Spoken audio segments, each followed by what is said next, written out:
नमस्कार प्रिय प्रदेशवासियों।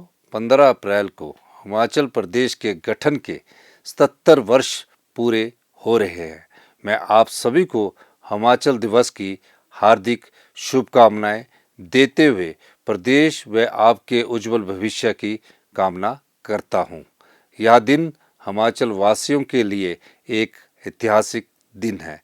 देश की आज़ादी के 8 महीनों के बाद सन 1948 को इस दिन हमारा खूबसूरत प्रदेश 30 छोटी बड़ी पहाड़ी रियासतों के विलय से केंद्र शासित चीफ कमिश्नर प्रोविंस के रूप में अस्तित्व में आया।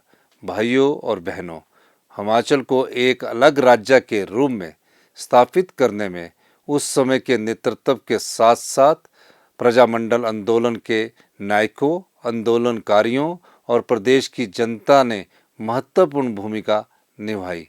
हिमाचल दिवस के पावन अवसर पर मैं हिमाचल निर्माता और प्रदेश के पहले मुख्यमंत्री डॉक्टर यशवंत सिंह परमार सहित उन सभी महान विभूतियों के प्रति सम्मान व्यक्त करता हूँ, जिन्होंने हिमाचल प्रदेश को एक अलग पहचान बनाने के लिए अपना बहुमूल्य योगदान दिया।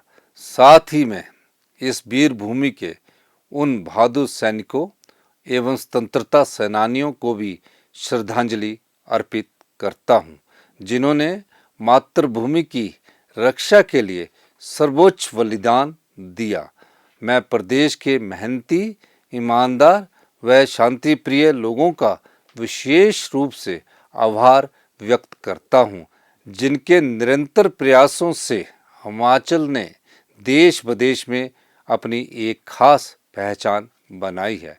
प्रिय प्रदेशवासियों, प्रदेश की वर्तमान कांग्रेस सरकार वर्ष 2027 तक हिमाचल प्रदेश को आत्मनिर्भर बनाने और वर्ष 2032 तक देश के सबसे समृद्धशाली राज्य के रूप में विकसित करने के दृढ़ संकल्प के साथ कार्य कर रही है। हमारी आय के साधन सीमित है। मैं बताना चाहता हूँ कि राज्य सरकार के हर 100 रुपये में से 42 रुपये कर्मचारियों के वेतन और पेंशन पर खर्च हो रहे हैं। इसके अलावा 11 रुपये कर्ज की अदायगी पर और 10 रुपये कर्ज का मूलधन चुकाने पर खर्च किए जा रहे हैं। भाइयों और बहनों, हमने प्रदेश की अर्थव्यवस्था को सुधारने के लिए कई बदलाव किए हैं तथा कुछ कड़े फैसले लेने में भी संकोच नहीं किया। व्यवस्था परिवर्तन की दिशा में हमारी इस महत्वपूर्ण पहल के कारण आज प्रदेश की आर्थिक व्यवस्था फिर पटड़ी पर आने लगी है। हमने कठिन वित्तीय स्थिति के बावजूद प्रदेश में विकास की गति को तेज किया है और इसके लिए अतिरिक्त वित्तीय संसाधन भी जुटाए हैं। विधानसभा चुनाव के दौरान किए गए 10 वायदों में से 6 वायदों को पूरा करके हम जनता की कसौटी पर खरा उतरने में सफल रहे हैं। बाकी 4 गारंटियों को भी हम पूरा करने के लिए प्रतिबद्ध है। प्रिय प्रदेशवासियों, हिमाचल प्रदेश को समृद्ध और आत्मनिर्भर बनाने के लिए हमारी सरकार ग्रामीण अर्थव्यवस्था को मजबूती प्रदान कर रही है। प्रदेश में पहली बार दूध, प्राकृतिक खेती से उगाए गेहूं, मक्की और हल्दी के लिए न्यूनतम समर्थन मूल्य दिया गया है। ग्रामीण विकास में महिलाओं की भागीदारी आवश्यक है, इसलिए महिला स्वयं सहायता समूहों द्वारा तैयार किए गए उत्पादों की बिक्री के लिए ई-कॉमर्स हिमीरा वेबसाइट शुरू की गई है। प्राकृतिक खेती कर रहे प्रदेश के 1,58,785 किसानों को प्रमाणित किया गया है। प्राकृतिक खेती करने वाले सभी किसानों को हिम परिवार रजिस्टर से जोड़ा जाएगा। हमारी सरकार ने निर्णय लिया है कि किसानों के हित में इस साल कृषि ऋण ब्याज अनुदान योजना शुरू की जाएगी, ताकि बैंकों के माध्यम से वन टाइम सेटलमेंट पॉलिसी लाकर उन किसानों को लाभ दिया जा सके जिनकी जमीनें नीलामी के कगार पर आ गई है। और वे अपने 3 लाख रुपए तक के कृषि ऋण चुका सके। इस नीति के अंतर्गत मूलधन पर लगने वाले ब्याज का 50% हिस्सा सरकार वहन करेगी। हमारी सरकार ने प्राकृतिक तरीके से उगाई गई मक्की का न्यूनतम समर्थन मूल्य 30 रुपये से बढ़ाकर 40 रुपये और गेहूं का 40 रुपये से बढ़ाकर 60 रुपये प्रति किलो किया है, जिससे हमारे लाखों किसानों को आर्थिक लाभ मिल रहा है। पहली बार प्रदेश में प्राकृतिक हल्दी का उत्पादन बढ़ाने के लिए सरकार कच्ची हल्दी 90 रुपये प्रति किलो की दर से खरीदने जा रही है, जिसे हिमाचली हल्दी के नाम से प्रमोट किया जाएगा। प्रदेश में आलू की फसल को बढ़ावा देने के लिए हम ऊना जिले में लगभग 20 करोड़ की लागत से पोटैटो प्रोसेसिंग प्लांट स्थापित करने जा रहे हैं। भाइयों और बहनों, हमने पंजीकृत दूध समितियों को सुदृढ़ करने के लिए इन्हें मिलने वाली ट्रांसपोर्ट सब्सिडी को 1.5 रुपये प्रति लीटर से बढ़ाकर 3 रुपये प्रति लीटर करने का फैसला लिया है। आपको यह जानकर खुशी होगी कि इस साल गाय और भैंस के दूध पर न्यूनतम समर्थन मूल्य में फिर वृद्धि की गई है। हमने गाय के दूध पर समर्थन मूल्य 32 रुपये से बढ़ाकर 45 रुपये किया था, जिसे अब 51 रुपये प्रति लीटर कर दिया गया है। इसी तरह भैंस के दूध पर समर्थन मूल्य 47 रुपये से बढ़ाकर 55 रुपये प्रति लीटर किया गया था, जिसे इस साल से 61 रुपये प्रति लीटर कर दिया गया है। प्रदेश के सेब बागबानों को लाभान्वित करने के लिए हमारी सरकार ने पिछले साल से यूनिवर्सल कार्टन का इस्तेमाल शुरू किया और मंडी मध्यस्थता योजना के अंतर्गत लगभग 153 करोड़ रुपए की देनदारियां चुकाई है। हमने 31 मार्च 2026 तक हिमाचल को ग्रीन एनर्जी स्टेट बनाने के लिए लक्ष्य रखा है, जिसके लिए सौर ऊर्जा परियोजनाओं को प्राथमिकता दी गई है।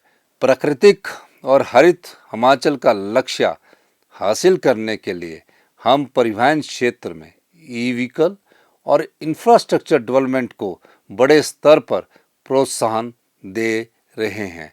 चंबा में प्रदेश के पहले ग्रीन हाइड्रोजन मोबिलिटी स्टेशन के निर्माण का कार्य जारी है। सोलन जिले के नालागढ़ में 1 मेगावाट की ग्रीन हाइड्रोजन परियोजना स्थापित की जा रही है।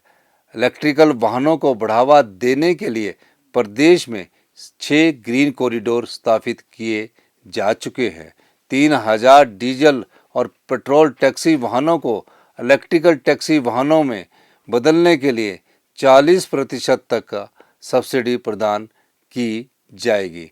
1000 बस रूटों के नए परमिट निजी क्षेत्र को आवंटित किए जाएंगे।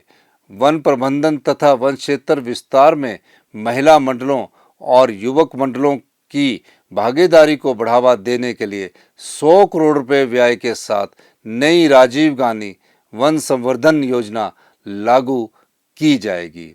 महिला और युवा भी वनों को बचाएंगे और पैसे भी कमाएंगे। इस योजना के अंतर्गत प्रत्येक समूह को 5 वर्षों में 6,40,000 रुपये की धनराशि प्रदान की जाएगी। भाइयों और बहनों, हमारी सरकार महिलाओं को आर्थिक और सामाजिक रूप से सशक्त बनाने के लिए दृढ़ संकल्प है। हमने महिलाओं को चरणबद्ध तरीके से प्रति माह 1500 रुपये की आर्थिक सहायता प्रदान करने के लिए इंदिरा गांधी प्यारी बहना सुख सम्मान निधि योजना आरंभ की है, ताकि अपनी दैनिक जरूरतों के लिए उन्हें किसी पर निर्भर ना रहना पड़े। हमने निर्णय लिया है कि 1 जनवरी 2025 से 31 मार्च 2026 के बीच 21 वर्ष की आयु पूरा करने वाली तथा डोमेस्टिक हेल्पर के रूप में कार्य करने वाली महिलाओं को भी इस योजना का लाभ प्रदान किया जाएगा। भवन एवं कामगार कल्याण बोर्ड से पंजीकृत पात्र विधवाओं, एकल निराश्रित एवं दिव्यांग महिला श्रमिकों जिनकी आय 2,50,000 रुपये सालाना से कम है को गृह निर्माण के लिए 3 लाख रुपए की वित्तीय सहायता दी जा रही है। हमारी सरकार ने महर्षि वाल्मीकि कामगार आवास योजना को मंजूरी प्रदान की है। इस योजना के अंतर्गत 2,50,000 रुपये से कम सालाना आय वाले वाल्मीकि समुदाय के सफाई कर्मचारियों को घर बनाने के लिए 3 लाख रुपए की वित्तीय सहायता देने का प्रावधान किया गया है। समाज के संवेदनशील वर्गों के अधिक से अधिक लोगों को लाभान्वित करने के लिए बीपीएल परिवारों की सूची में संशोधन करने का महत्वपूर्ण कार्य भी हमारी सरकार कर रही है। हम यह सुनिश्चित करेंगे कि पात्र परिवार ही बीपीएल में आएं और यह जिम्मेदारी बीडीओ और एसडीएम को दी गई है। भाइयों और बहनों, हमने दिहाड़ीदारों को 25 रुपये बढ़ोतरी के साथ 425 रुपये प्रतिदिन दिहाड़ी देने का निर्णय लिया है। हमारी सरकार ने मनरेगा दिहाड़ी में 80 रुपये की ऐतिहासिक वृद्धि कर इसे 240 रुपये से बढ़ाकर 320 रुपये किया है। अनाथ बच्चों, बेसहारा महिलाओं और वृद्धजनों को सहारा देने के लिए हमने मुख्यमंत्री सुख आश्रय योजना शुरू कर 6,000 बच्चों को चिल्ड्रन ऑफ द स्टेट के रूप में अपनाया है। अनाथ बच्चों को सहारा देने के लिए कानून बनाने वाला हिमाचल प्रदेश देश का पहला राज्य बना है। हाल ही में कई जिलों से चिल्ड्रन ऑफ द स्टेट को दिल्ली, चंडीगढ़, गोवा और अटारी बागा बॉर्डर आदि स्थानों पर भ्रमण पर भेजा गया है। कांगड़ा जिले को प्रदेश की पर्यटन राजधानी के रूप में विकसित करने का कार्य प्राथमिकता पर जारी है। कांगड़ा जिले में गग्गल हवाई अड्डे का विस्तार किया जा रहा है। प्रदेश सरकार ने लगभग 2,400 करोड़ रुपए की लागत से 2 चरणों में नए पर्यटन स्थल विकसित करने की योजना बनाई है। हमारी सरकार मुख्यमंत्री पर्यटन स्टार्टअप योजना लाने जा रही है, जिसके अंतर्गत गैर जनजातीय क्षेत्रों में हिमाचली युवाओं को होम स्टे यूनिट्स और होटल बनाने के लिए ऋण पर 4% और जनजातीय क्षेत्रों में 5% इंटरेस्ट सब्सिडी दी जाएगी। प्रिय प्रदेशवासियों, औद्योगिक विकास को बढ़ाने के लिए हमारी सरकार ने पिछले साल 149 औद्योगिक प्रस्तावों को मंजूरी प्रदान की, जिनमें 3,084 करोड़ रुपए का निवेश होगा और लगभग 15,000 लोगों को रोजगार के अवसर प्राप्त होंगे। हमने युवाओं के लिए 680 करोड़ रुपए की राजीव गांधी स्वरोजगार स्टार्टअप योजना शुरू कर अपनी चुनावी गारंटी को पूरा किया है। इस वर्ष प्रदेश के शहरी क्षेत्र के फल सब्जी विक्रेताओं, चाय दुकानदारों और अन्य के लिए मुख्यमंत्री लघु दुकानदार कल्याण योजना शुरू की जाएगी। भाइयों और बहनों, एक अनुमान के अनुसार लगभग 9,50,000 मरीज हर साल अपना इलाज करवाने के लिए दूसरे राज्यों में जाते हैं और 1,350 करोड़ रुपया वह बाहर के प्रदेशों में अपने इलाज पर खर्च करते हैं। लेकिन हमारी सरकार व्यवस्था परिवर्तन से स्वास्थ्य सेवाओं में सुधार ला रही है। राज्य सरकार वर्ष 2025 में प्रदेश के सभी मेडिकल कॉलेज और 69 सिविल अस्पतालों, क्षेत्रीय अस्पतालों और सामुदायिक स्वास्थ्य केंद्रों में आधुनिक मशीनें खरीदने पर 1,730 करोड़ रुपया खर्च करेगी। हमीरपुर में 300 करोड़ की लागत से कैंसर का उत्कृष्ट केंद्र स्थापित किया जा रहा है। इस साल 69 संस्थानों में डायलिसिस सेवाओं की सुविधा और 11 स्वास्थ्य संस्थानों में ब्लड स्टोरेज यूनिट्स की स्थापना की जाएगी। इस साल एम चम्याना शिमला और टांडा मेडिकल कॉलेज में रोबोटिक सर्जरी की स्थापना भी की जाएगी। आईजीएमसी शिमला, एम चम्याना तथा हमीरपुर व नेर चौक मेडिकल कॉलेज में अत्याधुनिक एमआरआई मशीनें और आईजीएमसी शिमला में पेट स्कैन की सुविधा उपलब्ध करवाई जाएगी। आईजीएमसी शिमला में नए कैंसर हॉस्पिटल भवन और ट्रॉमा सेंटर की सुविधा प्रदान की गई है। रोगी मित्र योजना के अंतर्गत विभिन्न स्वास्थ्य संस्थानों में करीब 1000 रोगी मित्रों की नियुक्ति की जाएगी।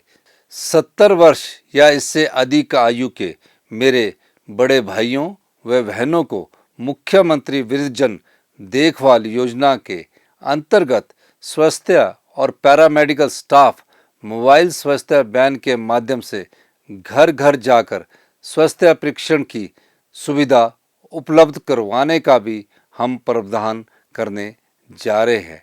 एक नई योजना आचार्य चरक योजना शुरू कर सभी सरकारी आयुष अस्पतालों और औषधालयों में मरीजों को निःशुल्क जांच और आवश्यक दवाइयां उपलब्ध करवाई जाएगी। हमने सभी विधानसभा क्षेत्रों में आदर्श स्वास्थ्य संस्थान खोलने का निर्णय लिया है, जिसमें 6 विशेषज्ञ डॉक्टर जैसे medicine, orthopaedics, gynaecologist, ENT surgery, radiology आदि उपलब्ध होंगे। कैंसर मरीजों को इलाज सहित 42 प्रकार की दवाइयां मुफ्त प्रदान की जा रही है। प्रिय प्रदेशवासियों, पिछली भाजपा सरकार का कार्यकाल जब पूरा हुआ उस समय शिक्षा क्षेत्र में हमारी रैंकिंग 21वें स्थान पर पहुंच गई थी। हमारे लिए यह बड़ी चुनौती थी और मुझे यह बताते हुए खुशी हो रही है कि शिक्षा को विशेष प्राथमिकता देते हुए इस क्षेत्र में सुधार लाने की दिशा में हमने प्रभावशाली कदम उठाए हैं, जिसके कारण प्रदेश की रेटिंग में जबरदस्त उछाल आया है। एनुअल स्टेटस ऑफ एजुकेशन की 2024 की एनुअल रिपोर्ट में हिमाचल के विद्यार्थियों के लर्निंग लेवल को अव्वल आंका गया है। इसके अतिरिक्त स्कूलों में पेयजल उपलब्धता के मामले में भी हिमाचल को अव्वल स्थान दिया गया है। भाइयों और बहनों, मेरा मानना है कि सरकारी शिक्षण संस्थानों के विद्यार्थी किसी से कम नहीं है। मैं खुद सरकारी स्कूल से पढ़कर मुख्यमंत्री के पद तक पहुंचा हूं। राज्य सरकार सरकारी शिक्षण संस्थानों में सुविधा बढ़ा रही है और गुणात्मक शिक्षा प्रदान करने के लिए हर संभव प्रयास कर रही है। हमारी सरकार का उद्देश्य क्वालिटी एजुकेशन प्रदान करना है ताकि हमारे युवा आत्मविश्वास के साथ भविष्य की चुनौतियों का सामना कर सके। हमने सरकारी स्कूल के विद्यार्थियों में आत्मविश्वास पैदा करने और उन्हें शिक्षा के समान अवसर प्रदान करने के लिए सभी सरकारी स्कूलों में पहली कक्षा से अंग्रेजी भाषा को मीडियम बनाया है। भाइयों और बहनों, प्रदेश के हर विधानसभा क्षेत्र में अत्याधुनिक तकनीक से लैस Rajiv Gandhi day boarding school स्थापित किए जा रहे हैं और इस साल 31 डे बोर्डिंग स्कूलों के निर्माण की प्रक्रिया आरंभ कर दी जाएगी। शिक्षा में सुधार के कदम उठाते हुए हमने प्री नर्सरी से 12वीं तक एक ही डायरेक्टरेट ऑफ स्कूल एजुकेशन का गठन किया है, जबकि डायरेक्टरेट ऑफ हायर एजुकेशन कॉलेजों सहित उच्च शिक्षा के सभी पहलुओं की देखरेख करेगा। विधवा, बेसहारा, तलाकशुदा महिलाओं और विकलांग माता पिता के बच्चों की शिक्षा के लिए वित्तीय सहायता प्रदान करने के उद्देश्य से हमारी सरकार ने इंदिरा गांधी मुख्यमंत्री सुख शिक्षा योजना शुरू करने का निर्णय लिया है। इस योजना के अंतर्गत पात्र लाभार्थियों को 18 वर्ष से कम आयु के बच्चों की शिक्षा, स्वास्थ्य और पोषण संबंधी खर्चों को पूरा करने के लिए हर महीने 1000 रुपया सहायता का प्रावधान किया गया है। ग्रेजुएट, पोस्ट ग्रेजुएट, डिप्लोमा या वोकेशनल कोर्सेज में प्रवेश पाने वाले बच्चों को ट्यूशन फीस और हॉस्टल का खर्चा वहन करने के लिए भी सरकार वित्तीय सहायता प्रदान करेगी। अध्यापकों के लिए विदेशों में एक्सपोजर विजिट की नई पहल भी हमने की है। शैक्षणिक गतिविधियों का ज्ञान अर्जन करने के लिए पहले चरण में 200 अध्यापक सिंगापुर भ्रमण पर भेजे गए।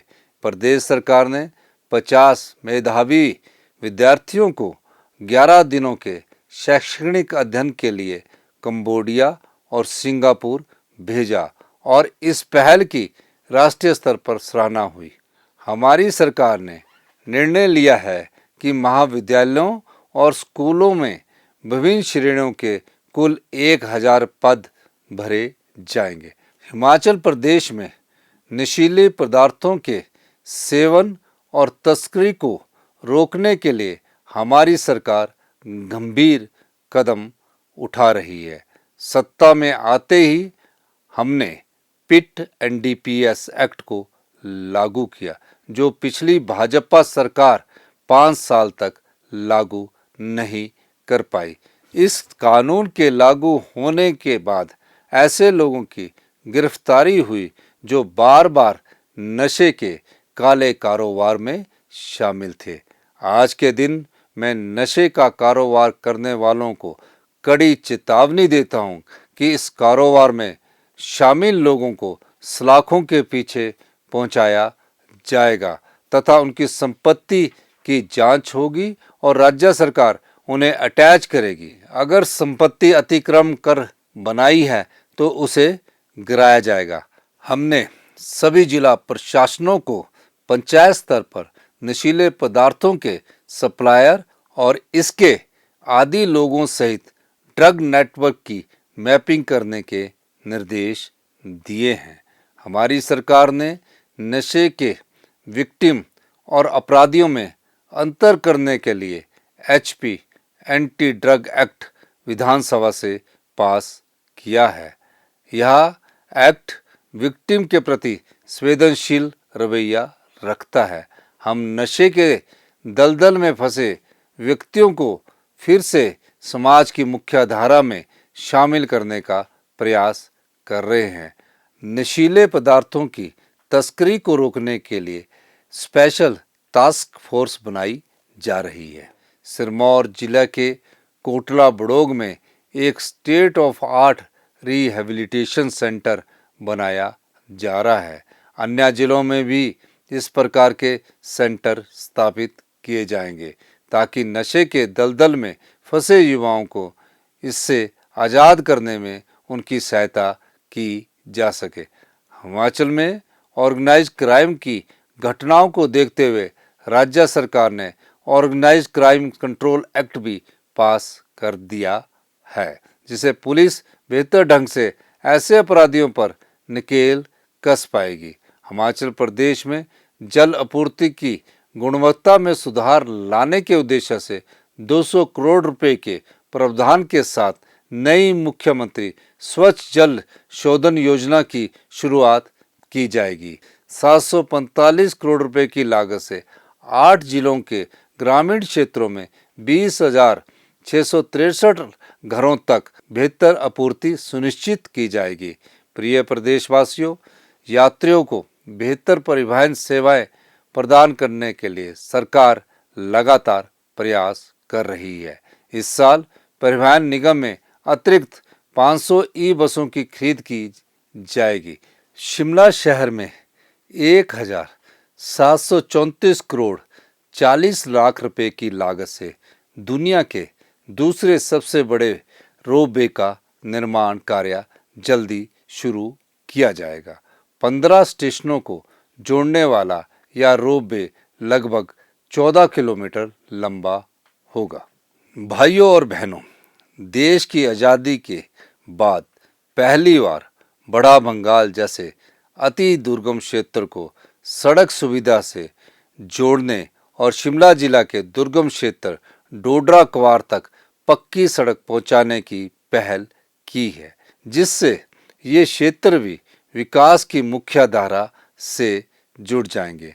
हमारी सरकार ने भ्रष्टाचार पर अंकुश लगाने के लिए जीरो टॉलरेंस नीति अपनाई है। पूर्व सरकार के दौरान हिमाचल प्रदेश कर्मचारी चयन आयोग के माध्यम से हुई भर्तियों में घोटालों तथा युवाओं के भविष्य से हो रहे खिलवाड़ को देखते हुए हमारी सरकार ने इस आयोग को बंद कर इसके स्थान पर पारदर्शिता व जवाबदेही सुनिश्चित करते हुए राज्य चयन आयोग की स्थापना की। प्रिय प्रदेशवासियों, आम लोगों को राहत प्रदान करने के लिए हमारी सरकार ने प्रदेश के इतिहास में पहली बार तहसील और उप तहसील स्तर पर विशेष इंतकाल राजस्व अदालतों का आयोजन किया। अब तक 2,75,000 से अधिक इंतकाल, 16,258 तकसीम, 27,404 निशानदेही और 7,260 दुरुस्ती के मामलों का निपटारा किया गया है।